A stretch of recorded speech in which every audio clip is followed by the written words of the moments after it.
Welcome back. I'm Roy with Rugged Badger Racing and Team Parts Badger. This is our Ecotec swap Miata that we race in the ChampCar Endurance Series. Our next event is actually going to be with Grid Life.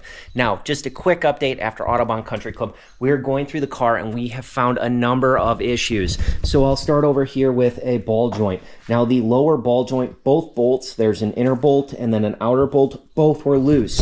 Now, what's interesting is when I got the car, same issue. Those were loose and I found that. So unfortunately, I didn't have new hardware. We are going to replace the hardware, but I got that cinched up for now on that side.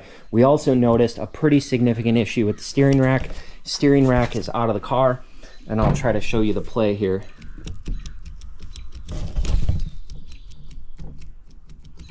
So the reason why this failed, at least I believe, you notice the wear marks here. That is because the former oil pan as well as the new oil pan has been rubbing on this steering rack.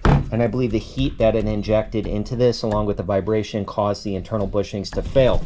So what we had to do is actually raise the motor to replace the steering rack. These manual racks are actually pretty hard to find, but I got one, I got a spare because our other spare just wasn't gonna do. There was too much rust. So we got that replaced, having to lift the motor and snake this out of there, but the new one's in place. I also lifted the motor just a little bit higher. We replaced this bushing with a Delrin bushing that we had made. This bushing had failed previously, so by replacing this and then tightening this, I was able to get it just slightly over the steering rack, and we are gonna put a little piece of silicone tape on top of the steering rack, at least to be some sort of heat shield between the rack and the engine. Other than that, there's not a lot we can do. We really can't raise that motor any more than it already is, and we're not in a position to make modifications to the pan. Now, some other issues. We did have an oil leak in the back here. I'm not sure where it's from, if it's from these fittings right here or if it's from the AN. So we went ahead and we resealed these ANs. What's interesting, these are a connector kit out of China. They actually came with O-rings, which you don't really have O-rings in an AN kit typically.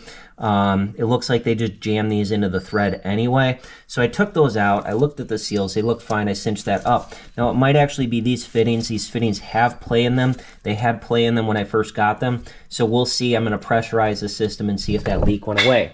Now over on the driver's side, where we replaced all the ball joints except for this upper ball joint here, we're switching over to Brofab hubs, and I noticed ball joint failure.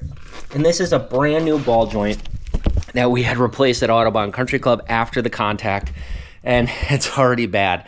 So I'm gonna try to figure out what brand that was. Hopefully we don't replace it with the same brand. I can get something different in there, and hopefully that will last a little bit longer. But just going through the car after the race, there's still a lot to go. We've been working on a lot of different projects, taking some weight out of the car, took a ton of weight out of the doors.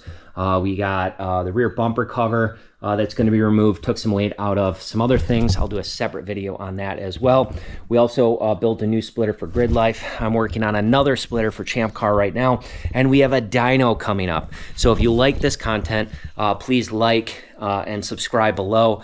I'd appreciate it. Stay tuned because we got a lot of things coming up as we get prepared for Grid Life. Thanks.